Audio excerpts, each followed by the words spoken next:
lovely morning. I woke up really late for me, and I felt very naughty, but mainly because I just didn't care, not because I felt guilty. Ian had left for work at 6 a.m. I've started to make his packed lunch on an evening, so all he has to do is remember to take it out of the fridge. Sometimes he does, and sometimes he doesn't. On the days when he forgets, I end up having to drive to his work with it. Oh, it's a real faff on. I have to sit in the car and wait till he's between meetings and then text him, and then he comes down so I don't have to go into the building and he takes his lunch. To try and avoid this, I've started to leave helpful little notes. One beside the toothbrushes, one next to the kettle, and one tucked away in the toe of his shoe.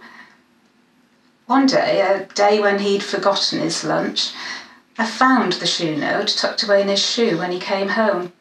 I asked him if he'd noticed anything uncomfortable about his shoe that day, but he just sort of looked at me, oddly, blankly.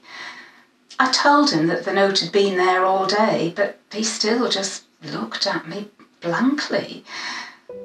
I didn't leave a note in his shoe again. Anyway, back to my day. So, I'd had this glorious lie-in, and then treated myself to an hour of daytime TV and a couple of posh coffees. You know, the sort where you put the powder in the tall thingy and press the plunger. I never normally do that. It's instant all the way in this house. The thing was that those 2 posh coffees were enough to finish off the remains of the milk. I think I was feeling so relaxed and indulgent it just didn't occur to me using the very last drop. It wasn't until I was washing out the plastic container that it dawned on me. I thought I had another one in the freezer, so I went and checked again, and there wasn't one. I felt physically sick. I just stood in the kitchen, just stood there, probably for quite some time. I had no other option than to go to the shops. Ian would not drink black coffee, and he wouldn't be best pleased if he got up at 5:30 a.m. to find there was no milk. He's been working so hard recently I couldn't ask him to go, or go without his coffee. So I ran through everything in my head. Just go now, I told myself. Go now, and then it's done with. Well, I tried that. I got my handbag, checked I had everything, gloves, mask, hand sanitizer, purse, and then I just found myself stood. I was stood by the front door, all ready to go, and I could not make myself open the door. I put everything down and gave myself a reprieve. Go at 2 p.m, I told myself.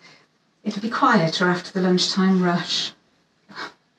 The next few hours dragged. Sometimes I had waves of confidence, but they soon dissipated, and I found myself with a rapid pulse and an inability to concentrate on anything. I kept having visions of the shop. Sometimes it was fine and everything was quiet. Other times it was crowded and people were forgetting to socially distance.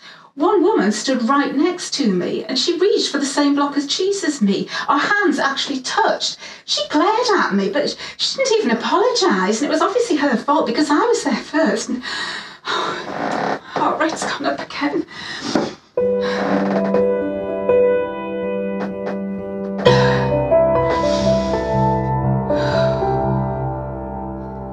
I eventually decided that my scenario run-throughs were making things worse. So I turned down the volume in my inner voice, grabbed my handbag and set off for the shops. I am so glad we're only allowed to go once a week. The whole experience fills me with dread. I had to wait outside the shop for what felt like an eternity. And then when I was finally ushered in, I put my mask and gloves on and got in and out as quickly as possible. I forgot half of the things on my list, and those I didn't forget, well, most of them I couldn't get because my list was in the right order for Sainsbury's aisles, and I'd changed my mind at the last minute and gone to Morrison's.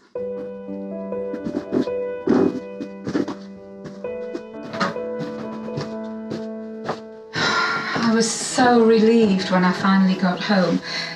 I walked in and literally started crying. I just want to be at home in my house where I feel safe and protected.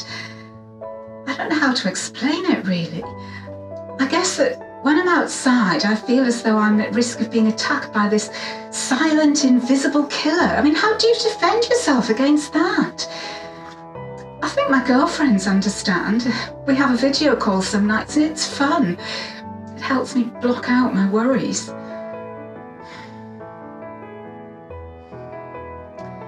When Ian came home from work, he left his shoes in the middle of the hall, a good 6 feet away from the shoe rack, and went up for a shower.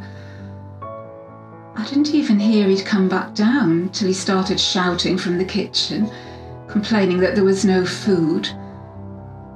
I started to apologise, and then I thought, why should I be sorry? I went in to try and justify myself, explain why there was no food in the fridge. I was so cross with him. He has absolutely no empathy with my anxiety. I tried to make him understand.